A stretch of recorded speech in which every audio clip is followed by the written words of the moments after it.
Olá, muito boa noite para você. Seja muito bem-vindo ao programa Vida e Escritura, quando vida e escritura se encontram aqui no canal da IPN Online, toda quarta às 20 horas. Lembrando que a gente estava de recesso, né, Jogo? 2 semanas aí de recesso, com programas que já foram reprisados aqui, e agora nós retomamos aqui ao vivo para que você também possa participar, compartilhar conosco aqui. E novidades temos aqui. Qual que é a novidade? Cenário, que lado que tá? Tá desse lado aqui. Cenário novo, né? Estamos aqui aprimorando o nosso cenário para poder também ter um lugar aconchegante para falarmos aqui, que é o nosso principal objetivo da palavra de Deus, né? Então, mais uma vez, seja muito bem-vindo. Que bom poder voltar, poder trazer temas que a palavra de Deus fala, nos direciona e também traz conforto e, né, iluminação para o nosso coração, para que nós possamos então poder ver temas que podem até ser complexos, mas diante aí da palavra do nosso Deus. Então, mais uma vez, seja muito bem-vindo, tanto você que está aqui no YouTube, no canal do IPN Online, ou está também no Instagram acompanhando aqui no canal da Igreja Presbiteriana Nacional. Sejam todos muito bem-vindos e hoje o nosso tema é um tema um pouco complexo, né, duro de ser falado, mas necessário, porque as Escrituras tratam desse tema. Hoje nós vamos falar sobre relacionamentos abusivos. Nós vamos tratar aqui sobre qual é a característica de um relacionamento abusivo, como que a Escritura descreve o abusador e como que ao mesmo tempo também a Escritura traz esperança, qual que é o olhar do Senhor para casos devastadores como esse, para a vida de uma pessoa, mas que pode, né, encontrar esperança verdadeira no Evangelho do nosso Senhor Jesus Cristo. Então nós vamos caminhar por esse tema. É claro que é um tema muito amplo, nós poderíamos falar aqui de vários tipos de abusos e de relacionamentos no trabalho, igreja, né, religioso, conjugal, amizade, enfim. Nós vamos abordar esse tema hoje de uma forma mais geral e eu quero dar alguns exemplos específicos dentro do casamento, dentro da igreja, né, daquilo que a gente chama de abuso religioso e também poder indicar boa literatura para que você possa depois ler e crescer mais no conhecimento, né? Agora, sempre, claro, esse é o nosso objetivo aqui, de trazer a Escritura para a nossa vida. E, infelizmente, ao falarmos sobre abusos nos relacionamentos ou relacionamentos abusivos, com tristeza no coração, isso existe em vários lugares, existem, né, na igreja, casamentos, em trabalho, em escola, ou seja, há esse tipo de relacionamento e como que a Escritura então vai trazer isso para a nossa realidade, para que nós possamos tanto dar uma resposta como igreja, como crentes, como, né, crentes em Jesus Cristo e conselheiros também, levando esperança para as pessoas e ao mesmo tempo não se calar diante de injustiças como essa e também poder ser direcionado ali conforme a palavra do Senhor. Nós temos uma enquete aqui, eu queria que você pudesse também nos ajudar. Você que está no Instagram não vai conseguir votar, tem que ir lá no YouTube, mas a enquete é: você acredita que é fácil identificar um relacionamento abusivo desde o início? Vou repetir aqui para que você possa votar e participar conosco. Você acredita que é fácil identificar um relacionamento abusivo desde o início? Qual que é a sua percepção sobre isso? Você já conviveu com alguém e pôde ver esse relacionamento? Você já identificou isso em outros lugares, trabalho, enfim. Qual é a sua experiência com relação a isso e qual que é a sua ideia sobre é fácil identificar? Há sinais? Não há sinais? Se for no casamento, há sinais já no namoro, né? No trabalho, como é que eu vejo isso? Na igreja, né? Como é que eu posso perceber esses sinais de relacionamento? É possível identificar? É fácil identificar um relacionamento abusivo desde o início? Então você vota na enquete para que possa participar conosco aqui e aí então temos também mais interação e eu saber de como você pode nos ajudar aqui também. Deixa eu ir para o chat para falar com vocês aqui. Então dá o seu boa noite, fala de onde você está, né, fala um pouco sobre você. Eu gostaria muito de poder ouvi-lo, ou ler, na verdade, né, sobre de onde você está falando, quem você é. E nós temos aqui a Soninha sempre está aqui, né? Boa noite, bom demais tê-lo de volta, pastor Tiago. Esse tema é bem atual e muito necessário. Realmente, Sônia, é um tema atual e necessário, né? A ideia de ter trazido esse tema aqui é porque nós temos boas literaturas hoje também sendo escritas e recursos para pessoas poderem ajudar outras dentro aí do aconselhamento bíblico. A Cássia também diz boa noite a todos os irmãos, irmãs em Cristo Jesus. Cássia, muito boa noite para você, seja muito bem-vinda também ao programa aqui Vida e Escritura, e mande aí o seu boa noite, quero a sua participação, vote na enquete para que nós possamos então juntos aqui caminhar durante esse programa falando sobre o tema de abuso. Bem, falar sobre abuso, eu gostaria de entrar nesse tema aqui já para a gente poder caminhando para algumas questões importantes. Nós podemos, a ideia é identificar, como é o nosso propósito aqui hoje, falar sobre o sofrimento que as pessoas têm e principalmente baseado num texto bíblico. Então, o texto que vai nortear a nossa reflexão aqui para traçar a perspectiva, o perfil, a característica do abusado e do abusador é Juízes capítulo 9, depois nós vamos ler esse texto juntos, tá? Então, o texto base é Juízes 9, que nos dá características de relacionamento abusivo a partir de uma parábola, podemos dizer assim, que Jotão, vai entender quem é Jotão daqui a pouco, conta a respeito de um homem chamado Abimeleque. Então, como que ele assume o reinado, como ele é colocado como rei, e ele então passa a ter um relacionamento abusivo, né, dentro ali do seu reinado com a sua família anteriormente, enfim.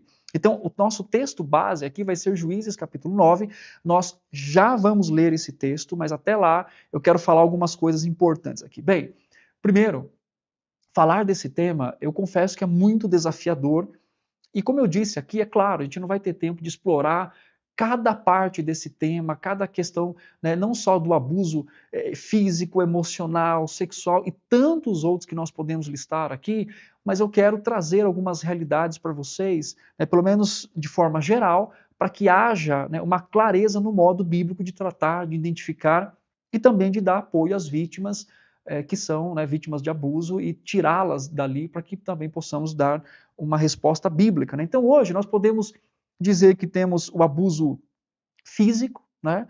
Temos o abuso sexual, temos o abuso emocional, né? E é interessante que este abuso emocional ele está mais presente porque ele tem uma certa dificuldade de ser identificado nos relacionamentos, tá? Mais do que, por exemplo, um físico ou um sexual. Então, às vezes, o abuso emocional ele é tido ali no relacionamento como algo comum, né? Como algo, não, mas é assim mesmo, é o jeito da pessoa, mas é... E aí então acaba tendo uma dificuldade na hora da pessoa entender que ela está num processo, que ela está num relacionamento abusivo, tá? Existe relacionamento ou relacionamento abusivo chamado de espiritual. Esse espiritual, nós temos duas características dele que a literatura dentro do aconselhamento fala. Primeiro é o que se acontece nas famílias, né, ou até mesmo de usar a Bíblia para subjugar o outro, seja o marido falando de autoridade com a esposa, mas de uma forma indevida, a mulher com o marido, ou sobre os filhos, enfim. É usado a escritura, né, para poder levar aquela pessoa a fazer o que a outra deseja, né, impondo sobre ela um certo tipo de autoridade espiritual, qual a escritura até fale, mas com distorções, tá? Isso é importante entender. E um outro aspecto são os abusos espirituais que acontecem dentro das igrejas, né? Em que sentido? Né? Nós temos, por exemplo, algumas igrejas que abusam de outras, né? Vou dar um exemplo prático para vocês poderem entender com clareza aqui, né? Aquele tipo de relacionamento, né, onde você tem um líder e você não pode fazer nada na sua vida fora da capacidade, do conhecimento, tá? E também da aprovação daquele líder. Ou seja, algumas igrejas trabalham como se fosse uma pirâmide, né, de liderança espiritual.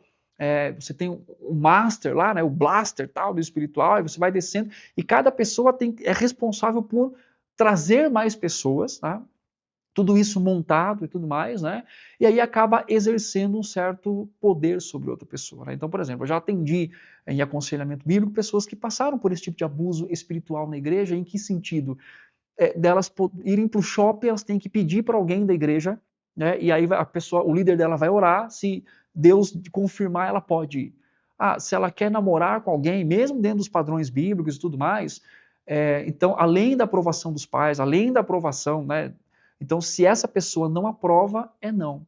E aí tudo que se propõe para a pessoa, cursos, né, tudo ela tem que fazer, porque tem que ter um crescimento espiritual para chegar numa liderança, para abrir certas frentes de trabalho e tudo mais, tá? Então isso, infelizmente, tá? Eu falo como conselheiro bíblico, como pastor, e também ouvindo as experiências das pessoas, já atendi várias pessoas que passaram por esse processo de abuso espiritual dentro das igrejas, né, de serem manipuladas pelos seus líderes. E isso traz, né, uma grande uma tristeza para o coração, com imposição de medo, né, aquela ideia de se você sai daqui, então você não vai ser mais abençoado, você vai perder a bênção, né? Você vai contra um ungido do Senhor, usando, obviamente, de uma forma completamente equivocada a palavra do Senhor. Outra coisa também é o abuso financeiro, nós vemos isso na realidade, né?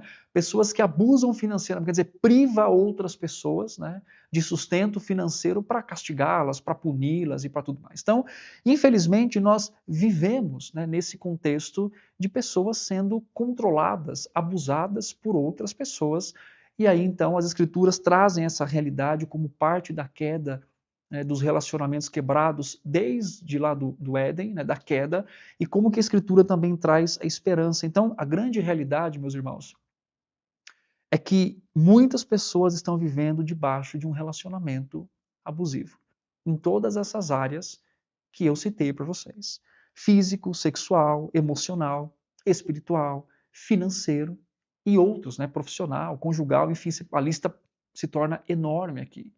Então, infelizmente, né, como igreja, aliás, infelizmente é uma realidade, e como igreja nós temos que também estar preparados, biblicamente, teologicamente, com boas informações, boa literatura, para que nós possamos abraçar em aconselhamentos conjugais, identificar esses abusos, né?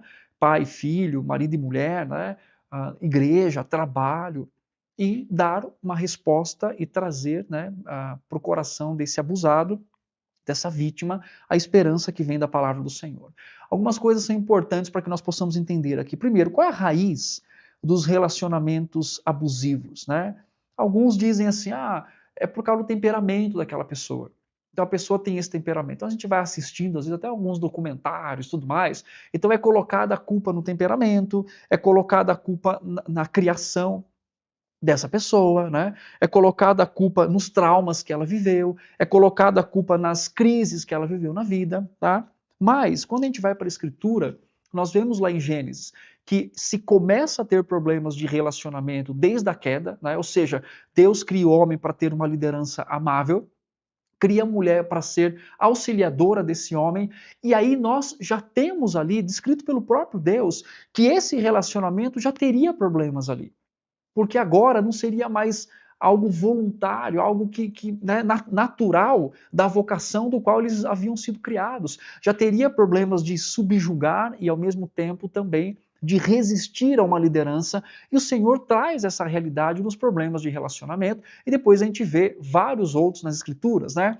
Mas quando a gente vai, por exemplo, para Tiago, capítulo 4, eu quero ler esse texto, que é muito importante para que nós possamos entender. Abre comigo aí na sua Bíblia, Tiago 4, antes de lermos Juízes, que vai ser o texto de identificação do abusador e também da característica dos abusados. Tiago, capítulo 4, verso 1 diz assim: De onde procedem guerras e contendas entre vós? De onde, senão dos prazeres que militam na vossa carne? Cobiçais e nada tendes, matais e invejais e nada podeis obter. Viveis a lutar e a fazer guerras, nada tendes, porque não pedis.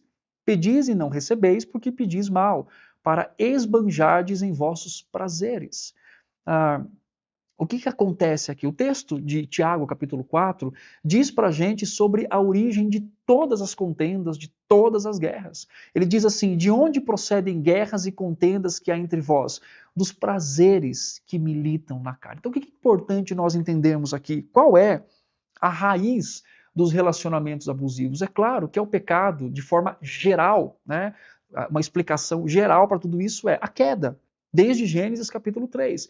Mas quando a gente vai avaliando, né, a gente pode dizer, a gente vê, como eu falei, documentário ou explicações, mas ele era doente, mas era... Não, o seu coração pecador quer usar o outro para beneficiar os seus desejos pessoais, quer ter controle, quer ter poder sobre o outro. Seja alguém que deve exercer liderança, mesmo como o marido, por exemplo, que faz de forma pecaminosa, ou sobre os filhos, ou sobre um patrão que quer subjugar o seu empregado de uma forma não a liderá-lo com justiça, como fala o Novo Testamento. Então, o problema, a raiz do problema dos relacionamentos abusivos é o pecado. É o pecado, né, geral e o pecado dos prazeres que militam contra a carne daquele que quer, né, ter um tipo de força sobre o outro, de abuso sobre o outro, para que ele alcance algum benefício, algum poder, algum reconhecimento. Então é importante olharmos para a Escritura e vermos que a Escritura traz a ideia de que isso é um problema do coração. Isso é um problema de desejos do coração. Outra coisa importante, tá? Uma pergunta que muitas pessoas fazem, principalmente para mim, quando está dentro do aconselhamento ou numa palestra sobre abuso, elas perguntam o seguinte, principalmente quem está fora, a gente olha e fala assim, se o abuso é realmente tão ruim, como os abusadores, né, ou eles, como aqueles que ajudam e até as vítimas, não conseguem vê-lo? Interessante essa pergunta, né? Então, normalmente as pessoas dizem para mim, se o abuso é realmente tão ruim, como que as vítimas não conseguem enxergar isso? Que talvez a gente olhe, né, para uma situação de abuso e fala assim, como é que você conseguiu viver tanto tempo assim? Por que você... se a pessoa quisesse, ela pegava e ia embora. Não é assim que a gente fala às vezes? A gente vê, nós que estamos de fora, vendo aquela situação do abuso, a gente olha e diz assim, mas era só a pessoa pegar as coisas dela e ir embora. Ela não precisava ficar aqui. Era só pedir demissão desse emprego. Era só ter saído dessa igreja e ir para outro lugar, como o exemplo que eu dei aqui, para outra igreja, uma igreja boa. Era só ter saído desse relacionamento, era só ter pedido ajuda para alguém. Veja bem, não é tão simples assim, principalmente porque envolve questões do coração, né, tanto do abusador quanto do abusado, de medos. Por exemplo, tá? Os opressores, os abusadores, eles usam palavras para transferir a culpa do seu pecado para suas vítimas. Então, aquela ideia de, olha, se você estiver aqui, você está protegido. Olha, o problema é você. Então, olha, você vai perder a bênção. Olha, você é o problema. Sabe aquela discussão que a pessoa, sempre a mesma pessoa que está errada e nunca ela está tendo, né, um tipo de acerto com relação. Então, existe da parte do abusador intencionalmente uma transmissão de culpa. Você é culpado por isso. Você merece isso. E o que eu te dou de certa proteção, entre aspas, a gente vai ver depois como que Abimeleque fala isso, é para cuidar de você. Então, a pessoa que está ali, ela lida com sentimento de culpa por talvez passar por aquilo ou por também outras coisas que ela acha que aquilo é culpa dela, ela tem que mudar aquilo. Porque se ela mudar, o outro vai melhorar também. Uma outra palavra do abusador é: os opressores usam palavras para atacar e para acusar. Abre comigo a sua Bíblia em Salmos 55, versículo 21. Olha esse texto. Salmo 55, para você poder entender sobre o que verdadeiramente eu estou falando aqui e como que o engano pode estar nas palavras e o coração da vítima também ser enganado.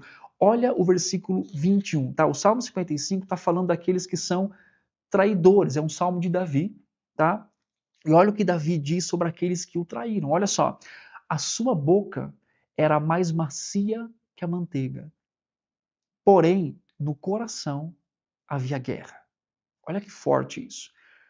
A segunda parte do versículo. As suas palavras eram mais brandas que o azeite, contudo, eram espadas desembainhadas. De novo, a sua boca era mais macia que a manteiga, porém, no coração havia guerra. As suas palavras eram mais brandas que o azeite, contudo, eram espadas desembainhadas. Os opressores, eles usam propositalmente palavras para enganar as suas vítimas. Na verdade, eles não enxergam como vítimas, né? Eles enxergam como alguém que está ali e que ele está dando o melhor. Que ele está... Então, a dificuldade aqui, né, da pessoa que está passando por isso de interpretar o abuso como abuso. Às vezes é uma falha de caráter, mas é assim mesmo, eu tenho que fazer para não levar ele a pensar isso, a fazer isso, ou ela. Né? Então o que acontece aqui? Existe intencionalmente um engano. Então veja bem, a transmissão da culpa, as palavras que atacam e acusam e trazem, né, na verdade, vergonha, porque imagina, essas pessoas sabem que você está vivendo isso. Então a pessoa que está sendo abusada, ela lida com vergonha diante da família, às vezes diante da igreja. Como é que eu chego na igreja e falo, olha, eu vivo debaixo de um relacionamento abusivo, seja, né, com um líder, seja com a minha família, meu pai, minha mãe, com o meu marido, a esposa, ou os filhos fazerem isso, com alguém narcisista, por exemplo, que abusa para poder ter o desejo satisfeito. Então existe engano nisso daí, e várias outras formas que a pessoa pode ser enganada, tá bom? Então, é importante nós entendermos nesse aspecto que o estar ali, às vezes, não há uma interpretação, né, completa de quem está sendo abusado. Principalmente porque talvez ele já ouviu de outras pessoas que aquilo não é abuso. Que aquilo acontece num casamento, na igreja, assim, mas faça isso, né? Ou então aquelas, não, mas lide com os problemas. E realmente, a gente tem que lidar com os problemas, mas às vezes ultrapassa e extrapola exatamente aquilo que é saudável com relação ao trato de outras pessoas, né? E veja bem, quando eu estou falando isso, não estou falando daquelas crises comuns no casamento, no relacionamento com a igreja, né? Não é isso, nós lidamos com problemas, né? Ou seja, se alguém vem e tem uma palavra, às vezes, fora de tempo comigo, casamento, filho, né? Isso não é caracterizado como um abuso. Eu estou dizendo da intencionalidade do opressor em ter o domínio sobre o outro, emocionalmente, fisicamente, financeiramente, espiritualmente. Você só é alguém espiritual se você me obedecer. Andar na linha aqui, porque senão Deus não vai te castigar. Ou se você andar bem comigo aqui no casamento, né, você vai ter que ser. Ou aquelas frases assim: olha, não vamos compartilhar com ninguém os nossos problemas aqui. Ninguém, não importa as pessoas saberem daquilo que a gente lida, né? Então não tem que ficar falando. Ou se falar, eu vou negar. Então são situações que extrapolam exatamente o crescimento, né, e aquele até os problemas comuns da vida, tá bom? Então a grande realidade é que pessoas vivem assim. Tiago diz que sai do coração, tá? E o abuso, ele obviamente ruim, porque as pessoas simplesmente não levantam e saem, porque vive no processo também dos seus corações, e é uma coisa interessante, às vezes com necessidades também com relação a isso. Né? Então, a gente vai ver daqui a pouco, lá em Juízes 9, que o abusador se levanta diante de uma necessidade do povo. Não quer dizer que o povo é culpado, quer dizer que ele se apropria dessa necessidade e se coloca como salvador daquela pessoa, da fraqueza daquelas pessoas, para poder subjugá-las. Então tem coisas também a serem tratadas no coração daquele que passa, né, por esse processo, tá? Agora uma pergunta importante que você pode responder no chat, não está na enquete, porque a enquete é outra, né? Mas está no chat, que é: qual deve ser o posicionamento da igreja quanto ao abuso de qualquer natureza que seja? Abre comigo a sua Bíblia, lá em Provérbios, capítulo 31, versículo 8. Está com a sua Bíblia aí? Tem que ficar com a sua. Vida e Escritura é um programa bíblico, então tem que estar com a sua Bíblia aí do lado. Vamos abrir em Provérbios, capítulo 31, versículo 8, e eu quero ler esse texto. Eu faço questão de ler todos os textos aqui. Abre a boca a favor do mudo, pelo direito de todos os que se acham desamparados. Abre a boca, julga retamente e faze justiça aos pobres e aos necessitados, tá?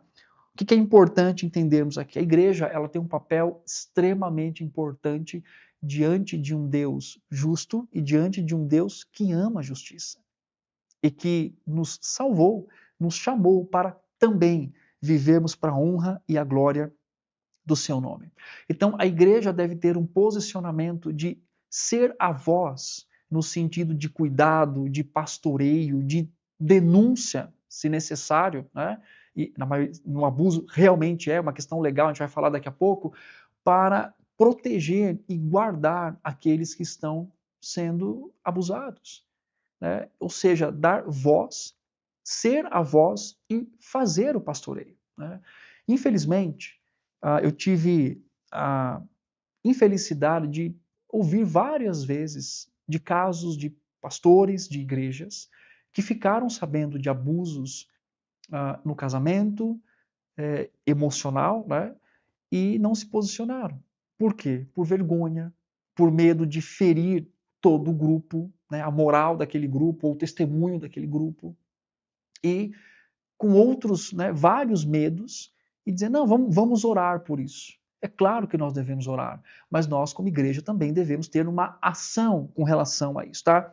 Em Gênesis 34, do capítulo 34, do versículo 1 até o capítulo 35, versículo 15, fala sobre a história da violação de Diná. Você lembra desse texto? A gente não vai conseguir ler todo o texto, por causa do nosso tempo aqui, mas você lembra desse texto? Diná é violada, né, por um outro povo, e os seus irmãos, então, vão fazer justiça com relação. Então, desse texto de Gênesis, nós temos aqui alguns ensinamentos importantes do posicionamento do povo de Deus diante daquilo que se vê como injustiça e como abuso. Primeiro, Deus não tem interesse de esconder um caso de abuso. Por quê? Porque a Escritura tem. A Escritura fala sobre isso, não só de um.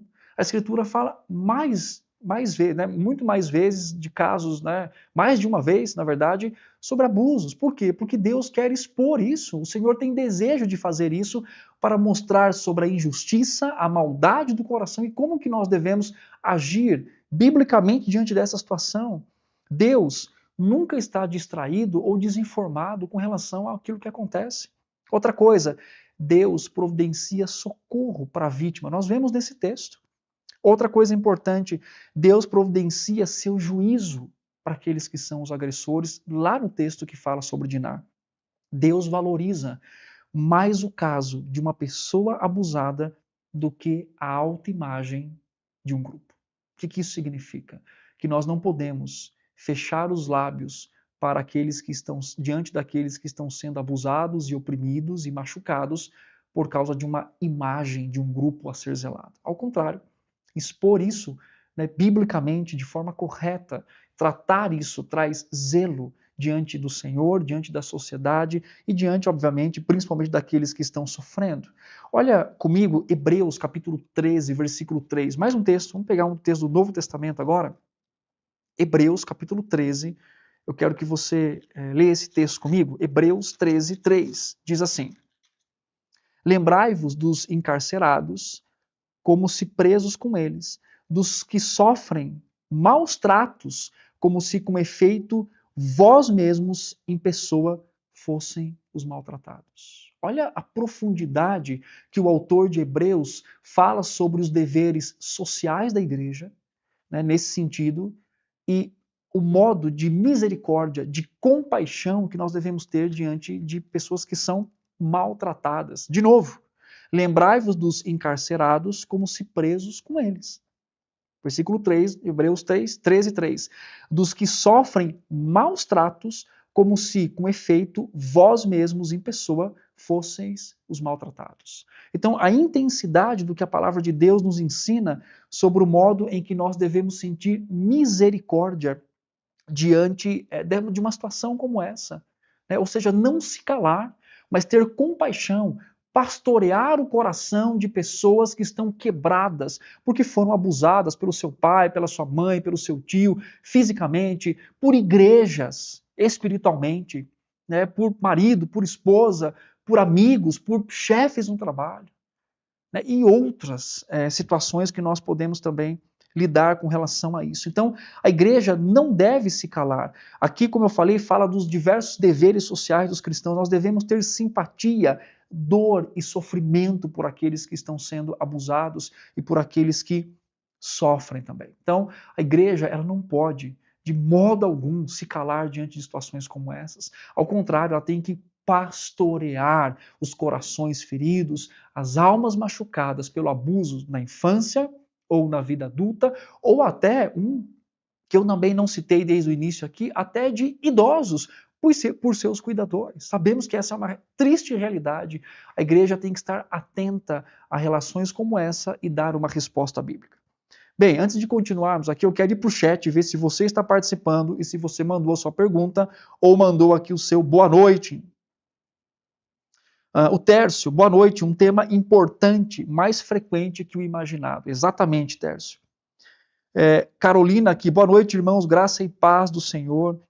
Ananda também, boa noite, eu sou da Igreja Presbiteriana Central do Gama, seja muito bem-vinda aqui no nosso programa. A Inês está dizendo aqui, boa noite, irmãos e pastor Tiago, tema muito edificante e importante para a conscientização das pessoas que sofrem abuso. Boa noite. Essa igreja é reformada? Sim, somos uma igreja presbiteriana de teologia reformada, Jorge. Mais alguma...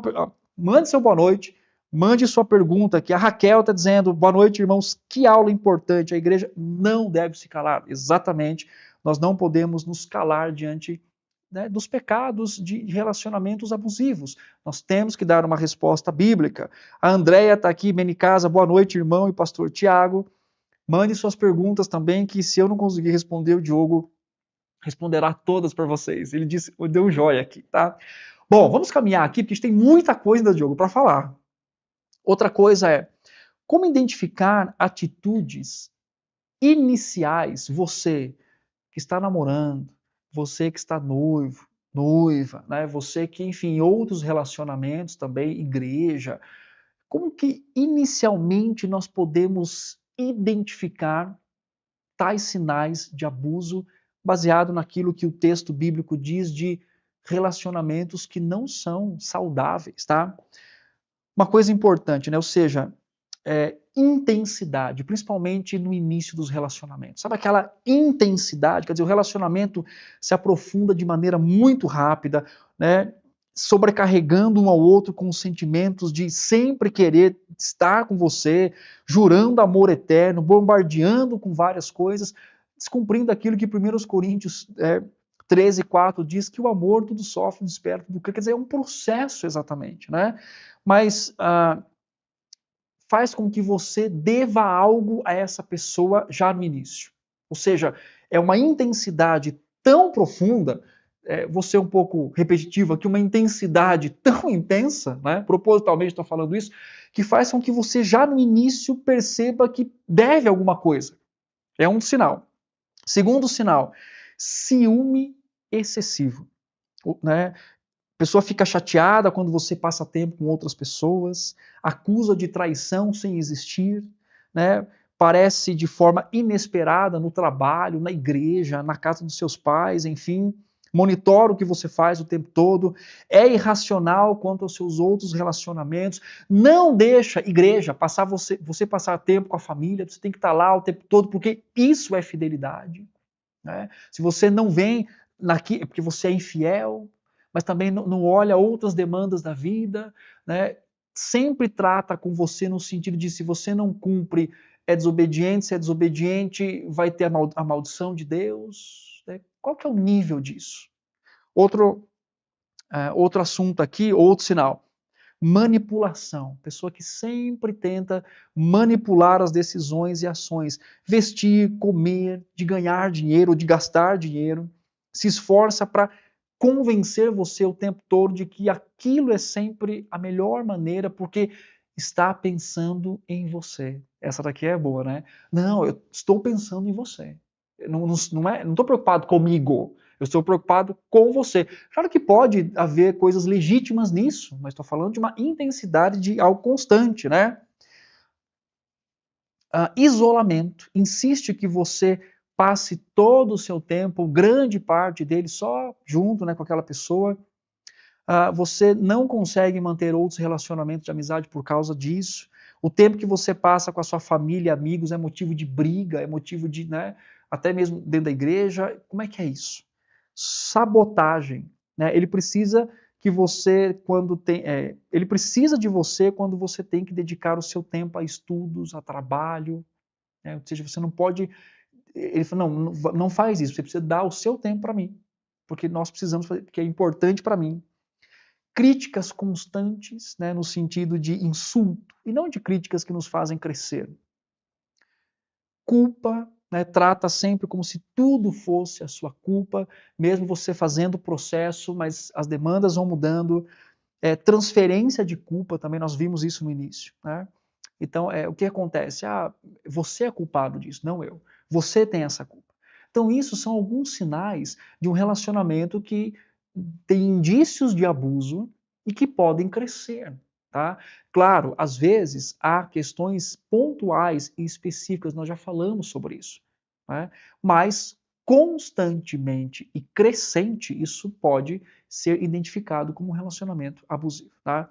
Pega a sua Bíblia, eu quero ler com você o texto que eu falei que eu ia ler lá no final, que é Juízes, que eu quero citar esse texto que vai fazer muito sentido para você, a ação de Abimeleque e todas essas características que eu citei aqui do abusador e também do abusado, né? Ou seja, a necessidade. Abre comigo em Juízes capítulo 9, eu quero ler do verso 7 em diante, eu vou parando aqui para a gente poder ir conversando sobre esse texto, tá? Depois eu vou contar aqui o contexto para vocês. Veja bem, avisado disto, do que aconteceu anteriormente, que eu já vou falar para vocês, Jotão, versículo 7, foi e se pôs no cimo do monte de Gerizim, e em alta voz clamou e disse-lhes: Ouve-me, cidadãos de Siquém, e Deus vos ouvirá a vós outros. Foram outra vez, certa vez, aí ele começa a contar essa parábola aqui, ou como fala aqui o apólogo, né?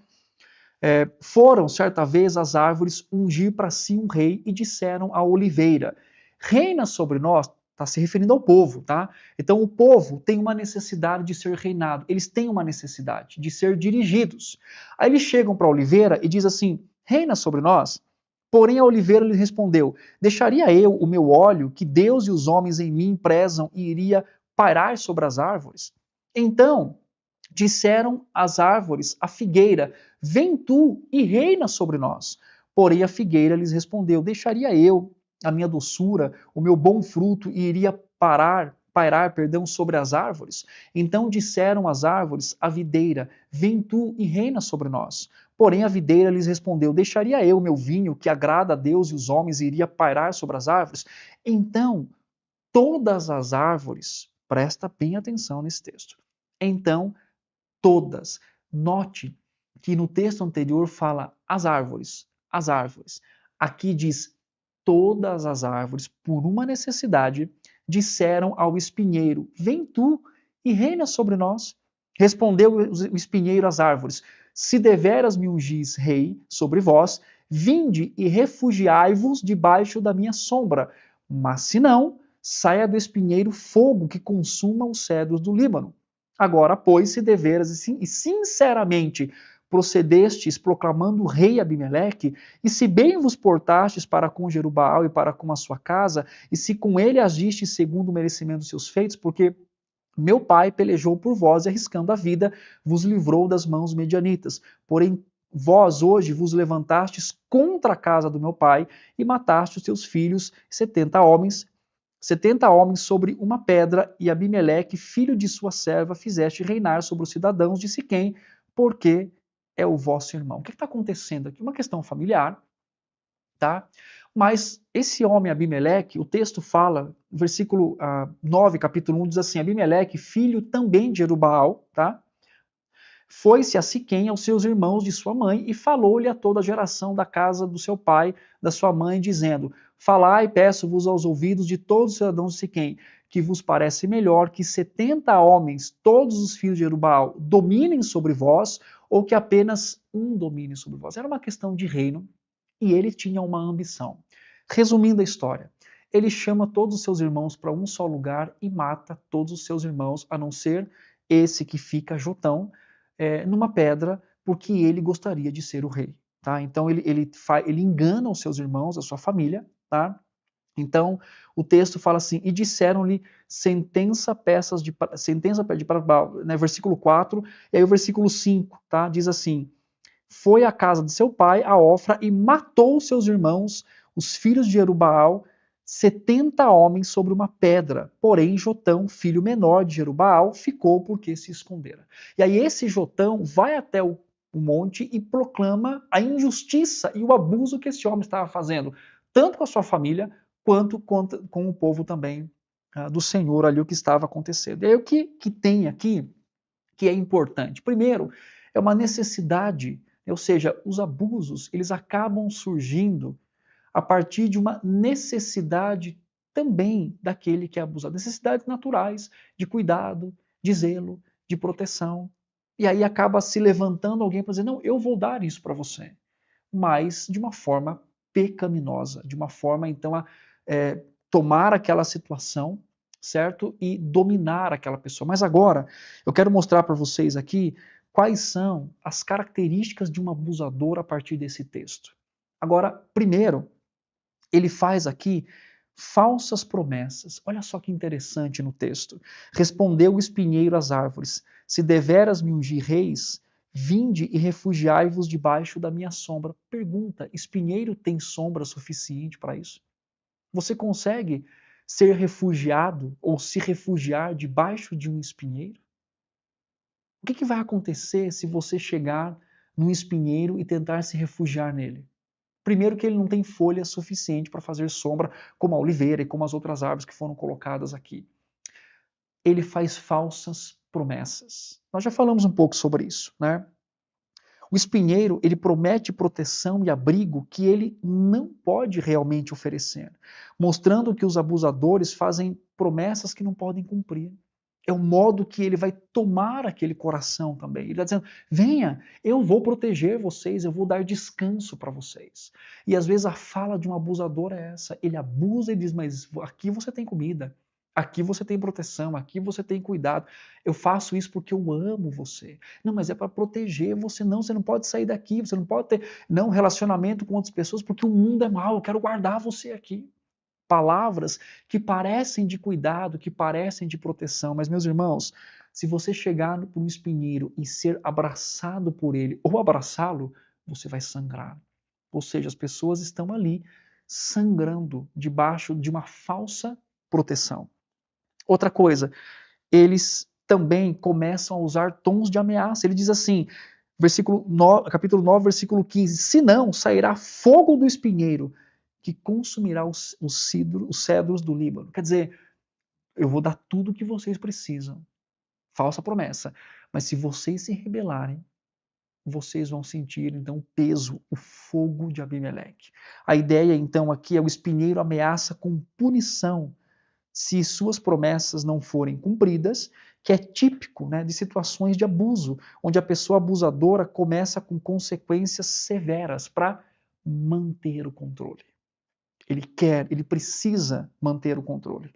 Outra coisa aqui, Juízes capítulo 9, versículo 45, Abimeleque devastou a terra a ponto de lançar sal sobre ela.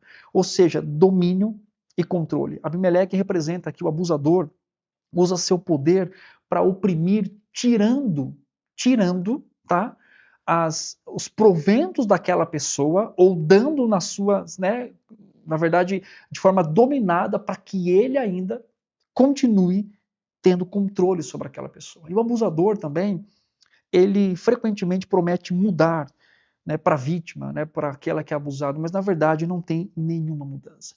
Então perceba que a ação aqui de Abimeleque sobre o povo não é em que ele estava preocupado com o reino, ele estava preocupado com o seu poder, com o seu domínio, com o seu próprio coração. E essa é uma característica do abusador descrito aqui em Juízes capítulo 9, da falsa proteção. Pune, e você vai podendo perceber isso na história daqueles que são abusados, que são punidos. Eu vou dizer uma coisa, pode parecer forte essa, Diogo. Você fala assim, não, mas eu não vivo isso. Tá? Mas eu vou fazer uma pergunta, e você para pensar. Você pune ou é punido pessoas quando não fazem o que você gosta, mesmo emocionalmente, dando gelo para elas? Não falo com você. Será que isso não é um tipo de abuso emocional? Ficar calado quando deveria falar, para fazer com que o outro sinta a dor de nos ter ferido, ou aparentemente isso, para simplesmente termos o poder sobre aquela pessoa. Então, às vezes a gente fala, está tão longe, mas pequenas atitudes que nós podemos fazer traz a ideia de dominar sobre o outro, privar o outro daquilo que é o seu direito, como marido, como esposa, como filho, como empregado, como patrão, né? Como irmãos em Cristo, como membros de igreja. Né? Então isso é importante. Ensinos doutrinários equivocados, né, de ungido do Senhor, de maldição e bênção, de andar na linha, né? Senão ser punido por Deus, saiu daqui desse grupo, acabou, a sua vida espiritual já era. Então isso é características, tá, de um relacionamento abusivo. É importante entender sobre isso, tá? Bem, tudo isso são características, nós poderíamos ampliar muito mais aqui, mas o nosso tempo, infelizmente, não permite. Mas eu quero caminhar agora dizendo o seguinte: como ajudar biblicamente? Nós sabemos que a igreja não pode se calar, nós temos que pastorear esses corações e como então nós podemos ajudar biblicamente. Mas antes disso, eu quero ir para o chat para que nós possamos dar boa noite e ver como as pessoas estão participando também. Bom, vamos lá. A Raquel diz: o que a igreja faz pessoalmente junto ao abusador? Eu vou falar daqui a pouco. Eu já vou responder, Raquel, como que a gente faz diante disso, né? Entendi que o pecado afeta os relacionamentos, por isso os abusos. Exatamente, Ângela. Não entendo o que leva uma pessoa a maltratar as pessoas amadas. Pecado, né? A velha aliança, ok. Infelizmente, a Soninha comentando aqui, mulheres que denunciam maridos violentos, abusivos, acabam sendo isoladas nas igrejas. Qual deve ser o encaminhamento pastoral nesses casos? A gente vai falar um pouquinho mais sobre isso aqui, sobre a perspectiva pastoral. E eu quero, então, já que o tema tem agora, as pessoas querem explicar, o que a gente faz? O que a gente faz, né, como igreja? A igreja não pode se calar, então a gente vai tratar um pouquinho. Veja bem, primeira coisa que você faz, quando você sabe de um caso de abuso de qualquer natureza que seja, tá? Qual que é o passo, quais são os passos que nós devemos dar? Primeiro, dar esperança. Olha o Salmo 69, versículo 1 e 3. Lê comigo lá o Salmo 69. Está com a sua Bíblia aí? Abra a sua Bíblia comigo. Salmo 69, verso 1 e 3, 1 ao 3, diz uma coisa interessante. Diz assim: salva-me, ó Deus, porque as águas me sobem até a alma. Estou atolado em profundo lamaçal que não dá pé. Estou nas profundezas das águas e a corrente me submerge. Estou cansado de clamar, secou-se minha garganta, os meus olhos desfalecem de tanto esperar por meu Deus. No Salmo 69, o salmista fala: Deus, me salve, porque as águas me sobem, né? Ou seja, estou nas profundezas. Né? Dê àqueles que estão oprimidos, tá? Aqueles que estão lidando com isso, esperança eterna, primariamente no Senhor. Note que a descrição sentimental e emocional do salmista é de prisão, é de estar no lamaçal, estar submerso a algo que ele não consegue ver saída, né? E ele fala: eu estou me sentindo no lamaçal, as águas me cobriram, né? E às vezes é essa situação de dar sinais que a pessoa também do abuso, de implorar ajuda por outras pessoas. Então a primeira coisa que você faz é dar esperança no Deus verdadeiro, em homens que lidaram com questões da Escritura também, e como Deus cuidou dos seus corações, dizendo que é possível uma vida fora desse abuso. Dizendo que é possível o medo, né, de não ser suprido. Olha só como a cabeça funciona, né? Mas se eu sair daqui, como é que eu vou comer? Como é que eu vou viver? Como é que eu vou ser espiritualmente, deixando essa igreja que diz, né, que se eu sair daqui, pronto, acabou minha vida? Então a pessoa tem essa necessidade. E aí nós apontamos para aquele que verdadeiramente pode suprir, que é o nosso Deus, que é o nosso Senhor Jesus Cristo. Depois, o segundo passo que você dá é proteger o abusado. Né? Ou seja, se você sabe de um abuso, você não pode simplesmente dizer: tudo bem, volte para sua casa e eu vou orar por você. Se é um abuso físico, se é um abuso, né, espiritual, se é um abuso sexual, como igreja nós temos o dever de denunciar isso às autoridades, né? Comunicar o abuso, como 2 Samuel 13 fala, Romanos 13 fala sobre o relacionamento que nós devemos ter com as autoridades. E o próprio artigo 227 da Constituição Federal, artigo 217 do título 6 do Código Penal, DISCAR 100, Conselho Tutelar, promotor, né, órgãos públicos. Então, para proteger a vida, né, falando aí do primeiro passo, de preservar essa vida, nós temos o dever, como igreja, né, de fazer denúncia. Ah, mas se o outro não quer, mas veja bem, o que é mais importante? O seu cuidado, a sua vergonha, né, falando de você que sabe, a falsa proteção ou a preservação da vida dessa pessoa. Então nós temos deveres que devemos cumprir também como igreja, diante da sociedade, diante das autoridades. Então, até para proteger esse abusado. Então o primeiro passo é proteger isso, né? Proteger aquele que está sofrendo abuso, uma criança, né? Como que você vai saber de um abuso de uma criança e dizer, não, vamos orar por isso, pastorear, mas ter atitudes de proteger aquele abusado, tá? Acompanhar os envolvidos, não é só vai lá e faça, vai lá e denuncie, né? Mas eles precisam de proteção, eles precisam de envolvimento, de acompanhamento, prevenir contra mais abuso, né? E como que a igreja deve agir? Exatamente nisso, baseado em 1 Coríntios 5, 9 a 13, não se calar, como nós falamos aqui. E como nós podemos, então, auxiliar, tá? Então, isso falando de modo prático quando nós descobrimos um abuso, né? Se você tem dúvida, acione um conselho tutelar com relação à criança, né? Busque mais informações, mas precisa, quer dizer, a dúvida tem que ser, então, sanada, né, por sim ou por não. É claro que com sabedoria, para que você também dê os passos corretos, mas existe hoje, ligue, né, Disque 100, por exemplo, para que haja, né, ou chame um conselho tutelar, para que haja, então, obviamente, né, um direcionamento sobre a dúvida que você tem sobre aquilo, sobre aquela situação. Quer dizer, nós temos essa responsabilidade. Agora, quando a gente vai para um plano de cuidado, de pastoreio, né, bíblico para aquele que é abusado, primeiro, ouça a história de abuso com atenção. A Bíblia fala que nós devemos estar prontos para ouvir e tardios para falar. Ouça a história desse aconselhado ou dessa pessoa. Faça perguntas abertas. Tome o abuso como um sofrimento sério, mesmo que você diga assim, mas por que você não percebeu? Né? Talvez perguntas assim firam o coração daquele que foi enganado pelo seu abusador. Preste atenção nas seguintes emoções: ira, vergonha e aquela ideia de desgraça. Né? Eu lembro que eu já atendi pessoas que foram abusadas na infância com o sentimento de que a vida delas tinha sido marcada por aquilo, mas também como que a esperança do evangelho traz uma nova vida para aquela pessoa. Vergonha, não quero que seja exposto, não quero que seja contado para as pessoas. Como é que eu vou lidar? Vergonha, reputação, todo mundo gosta da gente, às vezes é aquele casal modelo, né, na igreja, às vezes aquela família, né, como chama, de comercial de manteiga, né, de margarina, né? Talvez, então, se a pessoa ela tem vergonha, e como que mostrar biblicamente que o Senhor dá recursos de compromisso no sentido de confiança, de esperança, para que a sua vergonha seja sanada. Falta de confiança e segurança. Observe também essas emoções.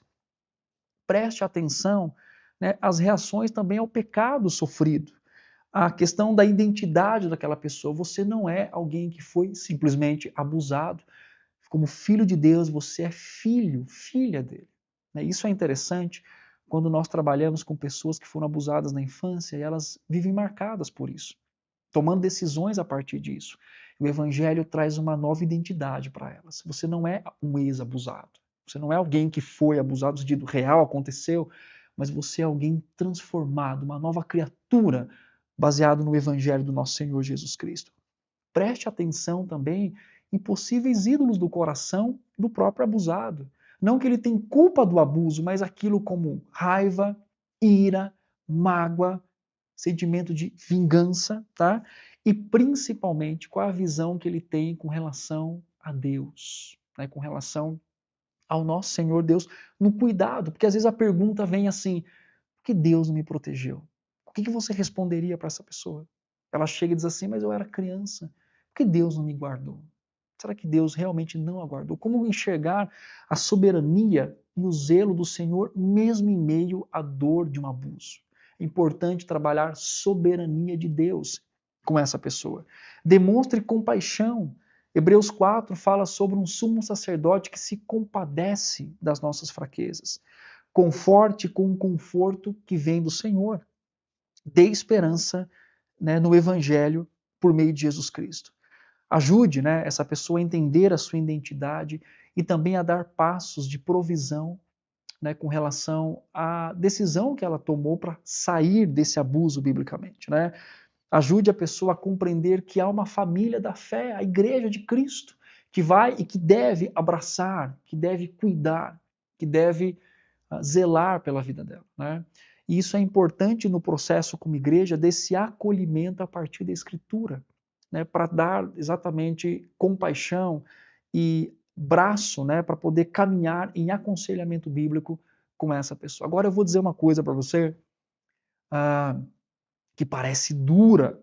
Me fizeram essa pergunta e tem um curso que eu dou sobre abuso sexual e tem uma parte, a gente não vai entrar aqui por causa do nosso tempo, mas tem uma parte lá, Diogo, que alguém me pediu uma vez para dizer assim, não, você pode colocar nessa parte aqui aconselhamento de abusador? Né? Eu tive essa experiência de aconselhar um abusador.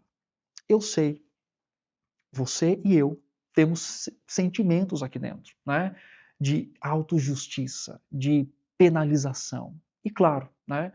Essa pessoa precisa ser penalizada dentro da lei, daquilo que, né, cabe a ela assumir essa responsabilidade. Mas a pergunta, né, que eu posso fazer a mim e a vocês, por mais dura que seja, é um abusador. Né? Claro que depende do contexto e tudo mais nesse sentido, mas ele pode ser alcançado e transformado pelo Evangelho e viver verdadeiro arrependimento? Veja bem, apóstolo Paulo é um homem que nós poderíamos dizer que ele abusou da sua autoridade e matou pessoas e disse para matar pessoas. E tantos outros. Né? É claro que o processo é longo, cuidadoso. Não é simplesmente dizer volte para sua casa, deixa a criança de novo. Não é assim, é um processo. Eu reconheço isso, não dá para a gente, né, falar de todas as experiências aqui, mas eu tive a oportunidade de aconselhar um abusador que fez a autodenúncia, foi até lá, ele se entregou, passou por todo o processo, mostrou arrependimento, e um processo longo, né? Eu e mais outros conselheiros acompanhando isso, e vimos que ele verdadeiramente se arrependeu daquilo que ele havia feito e foi transformado pelo Senhor Jesus Cristo. Né? Todos serão assim? Obviamente que não. Todos, todos os casos serão tidos como o mesmo padrão? Claro que não. Devemos avaliar com relação também à proteção, à vida, né, daquele que foi abusado, obviamente, mas é importante entendermos que a graça de Deus também está disponível a essas pessoas. É claro, como eu disse, ao escutar isso, né, o nosso coração às vezes fala, como, né? Mas Paulo diz que ele alcançou a graça de Deus sendo os piores dos pecadores, né? Então nós também devemos entender que há graça para aquele que foi abusado e há graça para aquele que abusou. E que Deus pode, se ele verdadeiramente se arrepender, né, perdoá-lo e transformar a sua vida. É claro que isso vai marcar, né, a sua experiência, mas não determinar a sua identidade, a sua existência, por causa da graça do nosso Senhor Jesus Cristo. Né? E isso é importante quando nós damos passos para poder trabalhar e trazer respostas bíblicas a esses corações. Tá? Bom, deixe-me voltar para o chat aqui para ir para o nosso final do programa. Né? Muita coisa que nós poderíamos falar aqui. Raquel, a voz da igreja se dá também em espaços políticos ou apenas pastoralmente? Também espaços, né, políticos no sentido de levar, né, boas ações, no sentido de projetos e tudo mais, e fazer o seu papel, né, como igreja com relação a isso também. O Tércio fala, nem todos os casos de abuso são facilmente e rapidamente visualizados. Verdade. E muitos menos resolvidos. Tércio, isso é uma tristeza, né? Infelizmente, muitos não são resolvidos, né? Ou seja, eles continuam, e alguns passado panos, né? Ou seja, não, e passa anos e anos, e as pessoas se lembram daquilo que viveram e não tem, então, uma resolução. Tá? Bom, eu quero, nesse momento aqui, fazer duas indicações de livros, que inclusive muita parte do que eu tirei aqui é de um desses livros, um excelente livro que você deve adquiri-lo, tá? E comprar aqui na livraria, que é parceira nossa aqui na igreja, tem. Então, se você vir aos cultos aos domingos, você vai encontrar a livraria e este livro, que é o primeiro aí, Desmascarando o Abuso, de uma autora chamada Derby Strickland. Ela é uma irmã em Cristo que escreve com muita autoridade, né, com muito conhecimento nessa área por passar, e ela escreve vários tipos de abuso espiritual, financeiro, todos aqueles que eu citei aqui, muito recurso para conselheiros bíblicos, tá? Então você pode, neste livro aqui, encontrar vários recursos bíblicos para poder tratar e cuidar de pessoas assim, desde do início até o final, cada processo, enfim, de identificar o abuso, de ajudar pessoas a identificar isso também, é importante nesse processo. E aquilo que o Tércio colocou aqui é uma questão, às vezes a pessoa não tem essa percepção, e uma conversa que você tem com ela, fala, mas espera aí, isso acontece. E aí então é os passos que nós damos com relação ao aconselhamento nesse sentido também, tá? Então vale muito a pena. O segundo livro é do David Powlison, que está voltado mais para abuso sexual, que é Fazendo Nova Todas as Coisas, do David Powlison, tá? Então este livro também você pode adquirir aqui na livraria que nós temos para você, ou por os meios eletrônicos aí, virtuais. Um livro muito importante, muito bom para tratar desse tema pastoralmente. Então os dois livros são voltados para isso, para dar recurso para as pessoas ajudarem outras pessoas dentro aí desse tema também, tá? Bom, vamos lá para a enquete? Qual que foi o resultado da enquete? Vamos ler. Você acredita que é fácil identificar um relacionamento abusivo desde o início? Sim, disse 23% disse sim e 77% disse não. E realmente existe uma dificuldade, principalmente nos abusos emocionais. Lembra daquilo que nós lemos lá em Salmos, que fala sobre palavras como manteigas, palavras doces, palavra como azeite. Então, é uma dificuldade de entender esses abusos emocionais, que podem depois ter uma crescente para físicos, sexuais, enfim, mas exatamente existe uma dificuldade, e nós podemos perceber isso, inclusive, tanto nós que estamos fora, que às vezes podemos dizer, mas será que é? Será que não é? Será que não é exagero? E é importante, então, avaliar com cuidado, principalmente da pessoa que está passando por isso, de não conseguir entender, muitas vezes, que isso é um abuso. Bom, nós estamos chegando ao final do nosso programa. Eu poderia ficar aqui falando muito mais casos, mais processos para vocês, bíblicos com relação a isso, mas as literaturas vão poder te ajudar e quem sabe a gente faz uma parte 2 aqui, Mas é importante falarmos desse assunto e principalmente mostrar como a palavra de Deus tem resposta para situações como essas, variadas como essas, Isso traz um grande consolo para o nosso coração, uma grande esperança como crentes em Jesus, saber que a palavra de Deus tem respostas profundas para corações que estão devastados pelo abuso, Tanto para também aqueles que são abusadores, como que a palavra confronta o pecado deles e traz aos seus corações a possibilidade do arrependimento e o entendimento de que o modo como estão agindo com relação ao outro é uma manifestação do seu coração pecaminoso. Eu espero que esse programa de hoje, rápido, mas necessário e importante, tenha edificado a sua vida, trazido informações bíblicas. Talvez você nunca olhou para o texto, por exemplo, de Juízes 9 e viu desse jeito, o perfil ali de um abusador e como você também pode identificar isso e ajudar outras pessoas. Eu espero verdadeiramente que isso tenha edificado a sua vida e principalmente nos levado a olhar para a Escritura com zelo, com amor e com gratidão do nosso Deus, sendo santo e justo, expor situações como essa, para que nós como igreja hoje possamos tratar isso biblicamente, dar a voz de esperança a esse mundo quebrado e caído e mostrando que relacionamentos abusivos são condenados na palavra do nosso Deus pelo próprio Deus, Porque Ele é justo, santo e amável. E que o Senhor guarde e dê sabedoria a cada um de nós, para que possamos avaliar os nossos relacionamentos, E principalmente estar atentos porque ao nosso redor há pessoas que sofrem e que podemos então ter a graça e a oportunidade de ajudá-las diante do nosso Deus. Mas antes de finalizarmos aqui, eu quero convidar você a se inscrever no canal da IPN Online, no canal aqui do YouTube. Então se inscreve lá se você ainda não é inscrito, IPN Online. E também seguir a gente nas redes sociais, @IP Nacional no Instagram. Lá nós damos informações não só das lives aqui, dos programas, mas outros também. No YouTube você pode encontrar... Opa, o YouTube está aqui. Não, está onde? Está deste lado aqui, olha só. No YouTube você pode encontrar não só este, mas também vários outros programas, conteúdos que a igreja produz para edificar a sua vida. Então, não deixa de nos seguir. e também de mandar aqui, né, sugestões de temas que nós podemos falar aqui que você acha que é importante, tá? Olha só, a Ângela colocou aqui, poderia ter parte 2, né? Nós falamos aqui, Ângela, por quê? Tá?